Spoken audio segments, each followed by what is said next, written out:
Good evening, everybody. I'm going to be talking with you tonight about why I think writing is the most powerful skill set that you can develop, especially in this new era that we find ourselves in, the new roaring 20s, as some people call it. I think that's a very suitable way to put it.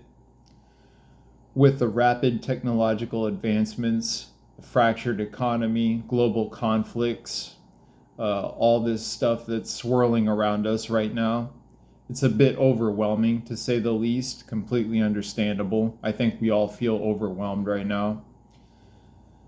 And we're experiencing a rapid change with technology, our economy, things of that nature. But I want to say, what I want to speak about is the value of learning to write and why I think with all the other skill sets that one will need to develop to survive in this economy, I think writing is the foundation. So if you learn to write and you stack other skills on top of that, I think you'll be okay in this new economy. Now, why I say this is, first of all, writing has always been a very valuable and coveted skill set. Writing helps you think. Writing helps you learn to speak better. It helps you to be more articulate. Writing helps you solve and distill complex problems in a form which makes it understandable to other people. It's something I'm still working on, obviously. I think it's better to, like, if you want to learn to speak and be more articulate as I do, that's a skill which I'm currently working on. And as I'm sure you can tell by listening to me, it's something I need to work on. But yeah, let's get right into it. So I'm working on an article right now about how writing is the most important skill to survive in the roaring 20s. As I just said, I just repeated myself, but regardless. I was recently listening to a podcast with Patrick Bet-David where he was referring to either a study at Harvard or Princeton. I can't remember. I was listening to it on the way to work, and he mentioned that in order to stand out in this new economy over like the next decade or so, next 20 years, however long, that an individual will need to develop 10 new skill sets, I believe a year, in order to stand out in the economy. And it's like, how does one keep up? How does an average person compete in this new society, in this new era that we find ourselves in? Now, I don't think it's all doom and gloom. I think that where there's crisis, there is opportunity. And I think the foundation for your future comes down to one thing, and that's writing. Now, the ability to carve out a place for yourself in this world using the written word is a skill that should not be taken lightly. I think writing is the foundation of every other skill set that you can develop. It's how you articulate your thoughts, how you learn to speak, how you make sense of complicated problems, how you learn to learn. And yes, learning is a skill. Focus is a skill. Critical thinking is a skill. I look at writing as the tree trunk, and all these other skills that you will develop are the branches which stem off of that. I think that it could very well be, aside from things such as coding and various components of artificial intelligence, that writing is the most powerful skill you can have in the digital era. Now, I've been pursuing a career in screenwriting since 2012, developing my portfolio, writing TV pilots, co-writing projects with my writing partner, failing at multiple endeavors, self-educating on literature, philosophy, psychology, politics, gang culture, all through the lens of storytelling, with storytelling as my foundation. And for the longest time, I only used YouTube and the internet to educate myself, to do research. I never put thought into creating content. I suppose you could say I let my old school mentality blind me to the opportunities which were right before my eyes. I didn't even create a Twitter account until I was 28 years old in 2019. And all I did was use it for nonsense and doom scrolling, unfortunately. But better late than never, right? Like, following the historic interregnum as you could call it, of 2020, of 2020, I began to take online writing into consideration. While I didn't start till later, I began to see the value in it around that time. So I discovered Jordan Peterson, developed a new mindset around personal responsibility, the importance of learning to verbally articulate my thoughts, and just the value of writing, why writing was important. I always knew it was important, but it took on a whole new significance over the past few years. Now, one thing I had to learn the hard way while pursuing digital writing, online writing, is the difference between academic writing and digital writing. From what I understand, a common mistake made by novice online writers like myself is trying to emulate the same form of writing that they taught you in school. Now, don't get me wrong, there are great benefits to academic writing. Depending on the category you intend to specialize in, perhaps your audience prefers a more formal style of language. I think it personally depends on your audience, and there is a place for both. But generally speaking, when it comes to digital writing, you want to be clear, concise, and persuasive. You want to capture attention, hold attention, and deliver value.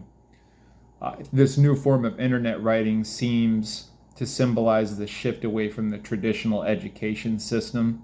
Growing up, teachers never taught me why it was important to learn to write. We were just supposed to get good grades and move on to the next class. There was no rhyme or reason other than not failing, essentially. But clearly, we live in an era in which school is becoming less and less consequential in regards to obtaining a successful future. Now, obviously, there's nuance to what I just said. Nobody wants to get operated on by a surgeon or a doctor who only got his degree online. Like, I think that's pretty self-evident.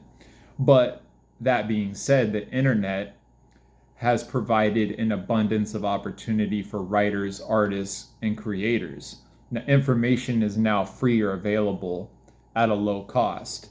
You can learn to write by practicing in public. You just start writing and you post on platforms like Medium or Substack, various other platforms. Twitter even is great for condensing your thoughts since of the character limit on, or now it's formerly known as Twitter, now known as X since Elon bought it.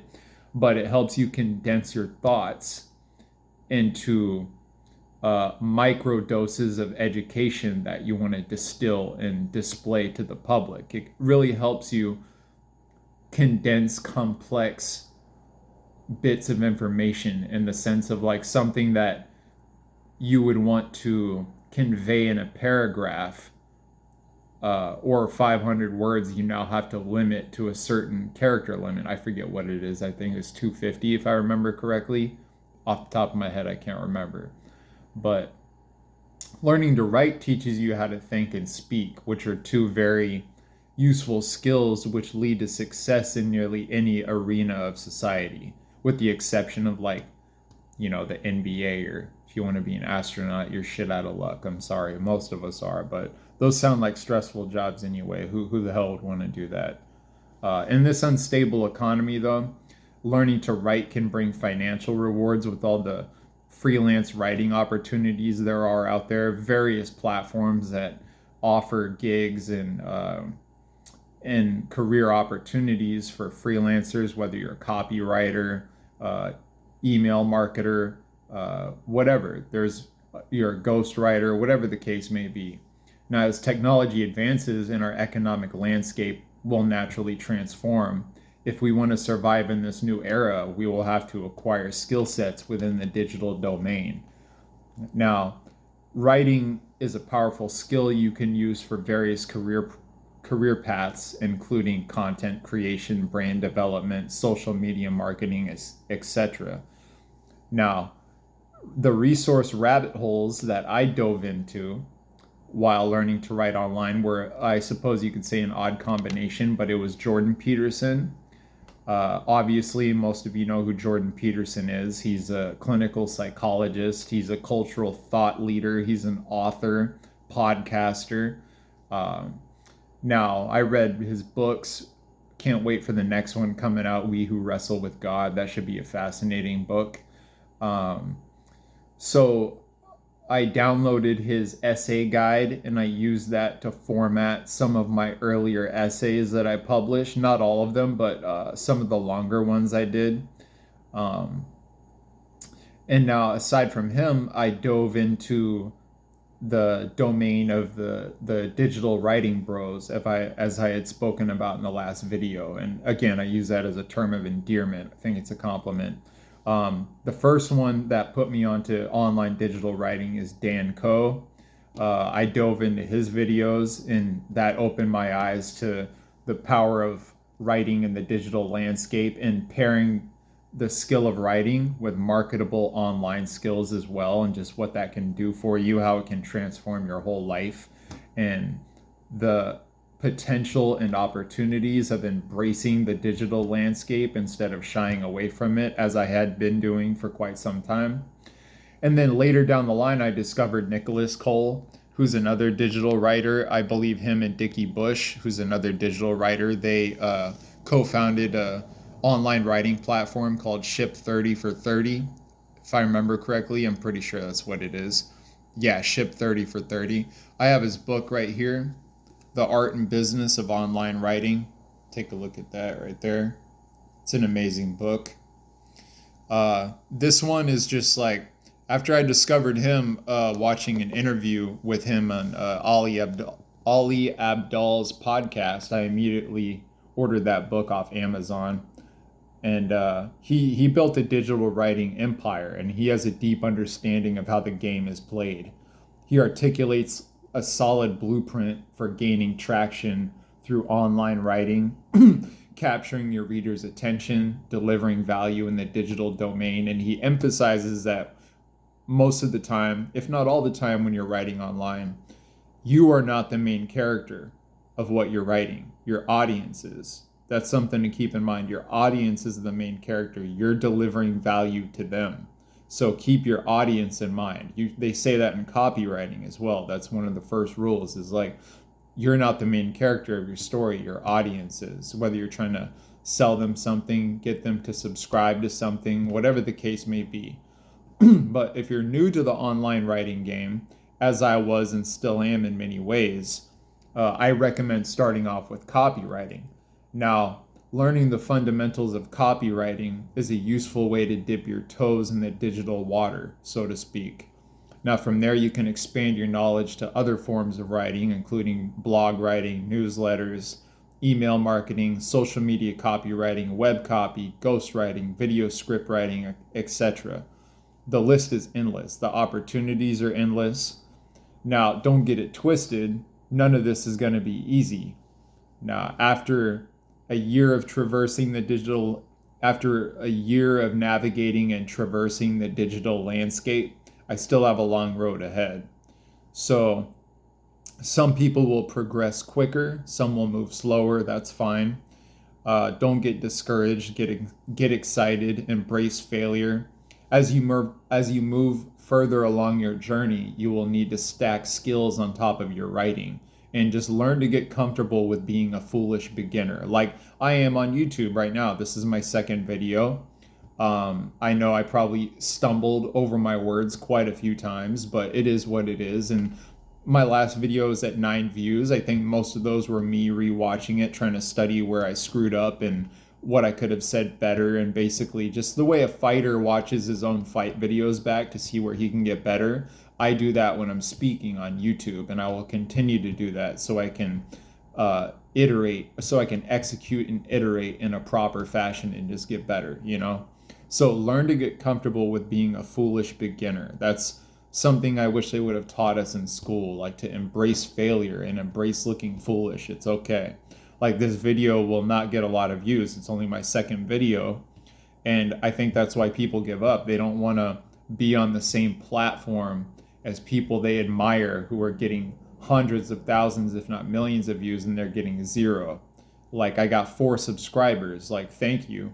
You know, the 4 subscribers, that means a lot to me. But it's like, you have to embrace not getting any traction at first. You have to, like Luke Belmar talks about, he said something the other day on a podcast, which I won't forget. I'm keeping this in the back of my mind, is plan execute, iterate. That's what you do. Every YouTube video, every blog, every article, every newsletter you put out, just if you're new, just embrace being a foolish beginner. Learn, but don't spend so much time learning that you don't get off the ground and do anything. You gotta be willing to look stupid, and you have to be willing to start before you're necessarily ready. That's another great piece of advice I've really taken into consideration and implemented in my own life, and I think it's been working out pretty well so far. So, and for honestly, I just want to end it with a quote that, for anyone who's even remotely familiar with the self-improvement genre on YouTube, I know you've likely heard this before, but I think it bears repeating. I think it's worth repeating. You can either live with the pain of discipline or the pain of regret. And I can personally tell you that regret weighs heavier on the soul. And that's not something I want to experience again. So just embrace all the uncertainty and all the uncomfortability that comes with navigating the digital landscape, and just have fun with it, honestly. Just learn. Embrace failure, wear it like a badge of honor. So, yeah, that's all I want to say about that in regards to navigating the roaring 20s and the skill set you should be developing is writing. But yeah, that's it. I'm going to end it with that. I hope you get something valuable out of that, whoever watches. If no one watches, that's fine too. But yeah, you have a wonderful night, and I'll catch you next time. Peace.